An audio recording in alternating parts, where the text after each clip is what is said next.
familia na kazi, lakini mwishi kumwona labda na yeye mama kwenye akioperate kwenye chuo kwa chuo na nini. Unagawanaje majukumu kwenye stage hizo? Yaani unapokuwa baba at the same time support wa mama kwenye shughuli zake, na yeye anapokuwa mama na support wa baba kwenye mchongo wake kama huo. Kujigawa, unajua unapokuwa baba, moja kati ya majukumu yangu ni kuhakikisha vitu vyote vinakwenda sawa. Kwa hiyo kwenye jambo linalomhusu mke wangu, nitahakikisha anafikia ile ndoto ambayo yeye anaitamani na linafanikiwa kwa ukubwa ule ambao yeye anauona, na mimi ndio napaswa kuwa mtu wa kwanza kumsupport na kumuonesha njia ile bora, kuwekeza nguvu, akili, muda wangu katika jambo lake, sababu ni jambo lake, ni jambo letu la kifamilia. Na hata kwenye jambo langu mimi, huwa hiyo nafasi hiyo ipo. Kikubwa ambacho napenda ni linapokuwa jambo la mke, mimi naweza kuweka nguvu yangu kubwa kuona yeye anawezaje kuprosper au kufanikiwa katika hilo jambo. Lakini inapokuwa jambo langu mimi kama baba pia, natamani nimpunguzie majukumu, asiwe yani ana wajibu tena wa kutumia nguvu katika jambo langu, kwa sababu mimi kama baba naamini ni hii chuo kwa chuo mimi na timu yangu tunaweza kuifikisha pale ambapo natamani kuifikisha. Na moja kati ya vitu ambavyo siku zote natamani ni kumpunguzia majukumu mke wangu, au kumpunguzia stress. She's a African princess, kwa hiyo anatakiwa kuwa princess, yani hata kama atashiriki kwenye chuo kwa chuo, basi ashiriki katika namna ambayo yeye hataki kupata frustrations zote, kuanza kuwaza hii show inafanyikaje na nini katika level ya utendaji na nini. Naamini hiyo mimi pamoja na timu yangu tunaiweza, na inapokuwa kwenye vitu vyake pia nashiriki, kwa sababu natamani kuhakikisha yeye anapungukiwa na majukumu hata katika jambo lake. Kwa hiyo siwezi kushiriki kwenye jambo lake kumpunguzia majukumu alafu nikachukua tena yeye aje nika reciprocate, yani nikataka kwangu mimi tena aje afanye kama ambavyo anafanya, kwa simsaidii. Lengo la kumsaidia kwenye vitu vyake ni kumpunguzia majukumu. Sasa nikiwa tena namleta kwangu nampa jukumu, inakuwa tunabadilishana majukumu, kwamba yeye anashiriki kwangu kwa 50% ili mimi nishiriki kwa 50%. Sivyo hivyo. Mimi nataka nishiriki kwake kwa 100%, yeye akishiriki kwangu hata kwa 5%. Ni kubwa sana kwa binti na kwa mwanamke kama yeye ambaye tuna mtoto, tuna vitu vingi ambavyo vinahitaji sana uwepo wake. Ndio. Yes. Nyinyi mlionekana mmemsupport Jux kwenye event kabisa. Shughuli zake. Na hadi wengine wakahoja wakasema na yeye ajitokeze hivi kwenye shughuli za watu. Ndio. Nasi ana mind akiona kuna wasanii na support sometimes hata bila kulipisha. Ila yeye anamchunguza kama wale, lakini umchukulia kimya, kuna kupost, kuna kushiriki, kuna kufanya chochote. Una take it personal. Hapana. Mimi ukiona nimetokea kwenye jambo la mtu au nimefanya kwenye kitu chochote cha mtu au msaada wote nimemsaidia mtu, nafanya kile ambacho naona nafsi yangu inaweza. Sifanyi kwa kuweka deni kwamba lazima wewe uje ufanye kwangu. Nikija kwenye msiba wako, nikija kwenye sherehe yako, nimekuja kwa sababu hiyo nafasi nimekuwa nao na huo muda nimekuwa nao kama mwanadamu, na mimi hiyo ndo namna yangu ya kuishi. Kwa hiyo sitokudai kwamba eti nilikuja kwenye ulifiwa nikaja na mimi nakaa msibani nikague nani alikuja au nani hakuja, au ulikuja kwenye harusi yangu au nilikuchangia kwenye harusi yako basi lazima unichangie. Mimi siweki madeni ya namna hiyo. Nafanya kile ambacho naona kwa wakati huu naweza kukifanya na naweza kutoa support. Kama wewe utaona nililofanya ni kubwa au linatija kwako, unaweza kushiriki kwenye mambo yangu. Na ni vizuri kushirikiana. Ushirikiano, umoja unatengeneza nguvu kubwa sana. Kwa hivyo ni vizuri kushirikiana, na mimi pia kushiriki katika vitu vya watu ni kuhamasisha watu waweze kushirikiana. Kwa huto mind that siwezi kumind, kwa sababu sifanyi kitu ili nimwekee mtu deni. Nafanya kitu kwa moyo wangu na kwa namna ambayo naona naweza kufanya. Umetoka Nigeria na ile harusi imetake over, nimeona yes. Kitu na watu wakasema ile imefunika sana. Wakati harusi inafanyika nakumbuka I was there, ilikuwa kubwa. Ndio. Kila mtu alisema hii ni noma sana. Ndio. Wako watu wanakompea. Ndio. Na sijajua wewe kwa experience yako wakikompea mnisumbua kwenye zenu wasanii labda kuona kwamba sisi tulifanya nini kwa kubwa hivi ama kama wewe kwa maoni yako kwa ulichokiona na watu wanachokidiscuss unaweza ukakisemea nini? Mimi nilioa nilipoona muda wangu umefika kuoa na nimetimiza umri wa kuoa.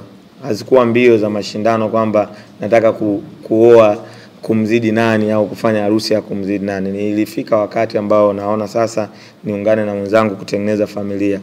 Haikuwa kasi ya mbio ya kushindana ukubwa wa sherehe ama namna gani kitu kinaweza kufanyika. Kwa hivyo mimi sikuwahi kukompea harusi yangu na harusi ya mtu mwingine yote, wala sikuwahi kuchukua mfano kwamba harusi yangu ya bora. Ilifikia wakati ambao nimeona ni wakati sahihi wa mimi kama kijana kuingia kwenye ndoa kwa lengo la kujenga familia. Na nashukuru Mungu, moja kati ya vitu ambavyo vilifanya harusi yangu iwe kubwa ni support ambayo watu waliitoa.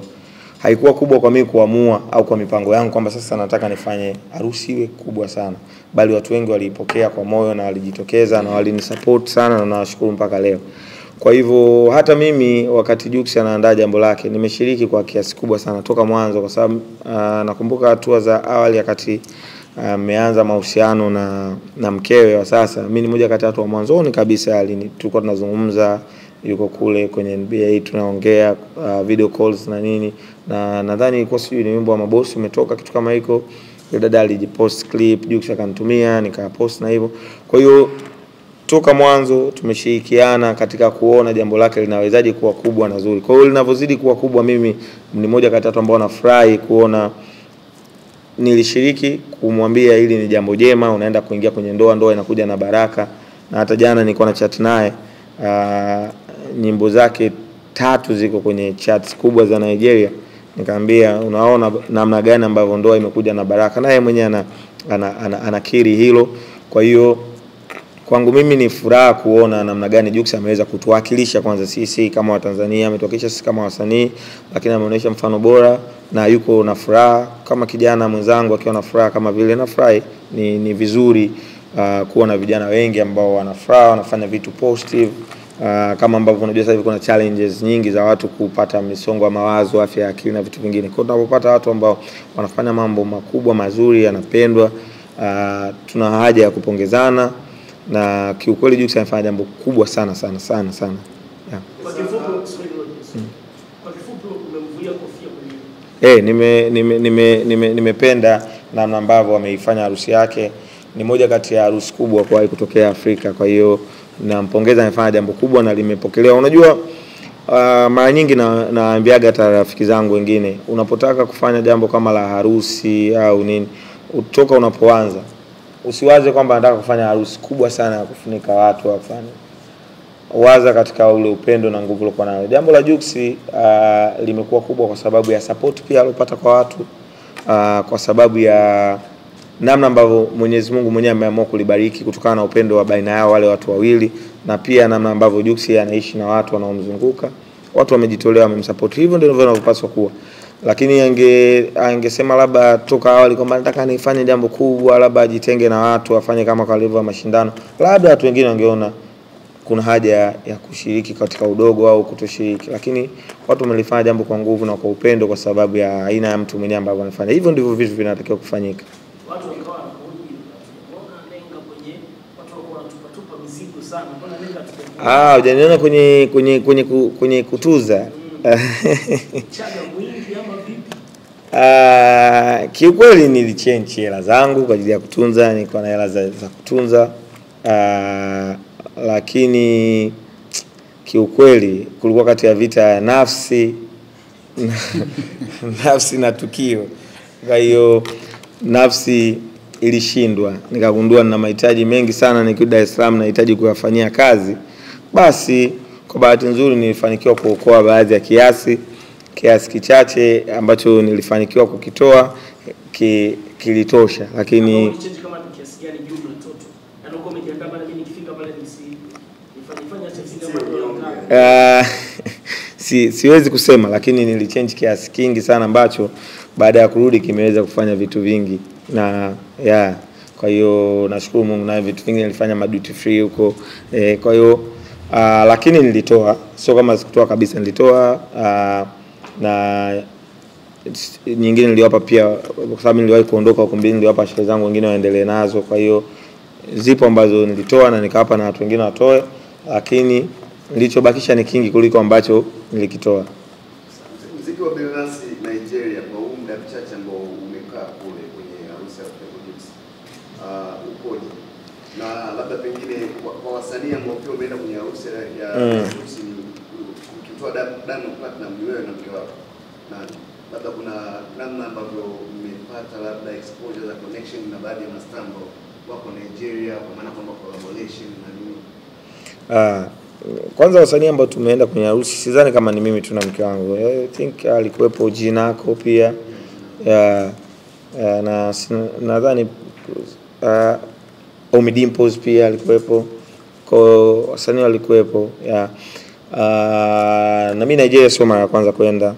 Kwa hiyo kuhusiana na muziki wangu Nigeria kiukweli ni bado kabisa, siwezi kukudanganya. Natakiwa nifanye kazi kubwa sana, bado sana. Kwa hiyo lakini wapo wanamuziki ambao wamefanikiwa, ngoma zao zimefanya vizuri Nigeria. Zipo ngoma kubwa, mfano wimbo wa Jaiva Mtoto Kautaka ni wimbo mkubwa Nigeria. Nyimbo za Jux, nyimbo za Diamond nyingi sana ni kubwa. Bado pia kuna sehemu nilipita nikasikia nyimbo ya Vanessa Mdee, unaona. Nandi na Joe Boy. Nimesikia nyimbo, yani sio kama nyimbo Azili, Harmonize, nimesikia wimbo wake. Kwa hiyo tunayo nafasi, wapo wasanii ambao wanasikika zaidi, wapo wasanii wetu ambao wanasikika kidogo. Kuna sisi wengine bado kabisa hata kuanza kusikika. Kwa hiyo ni swala la kulifanyia kazi na kupigania kuhakikisha inawezekana, na inawezekana kwa ukubwa kabisa. Ni swala la kutengeneza muziki ambao wenyewe utazungumza, kwa sababu muziki ni vibe. Ikipigwa nyimbo ya Jaiva Mtoto Kautaka, the way watu wana vibe kumfikia na anapata ile vibe ambayo anataka kuisikia kwenye muziki.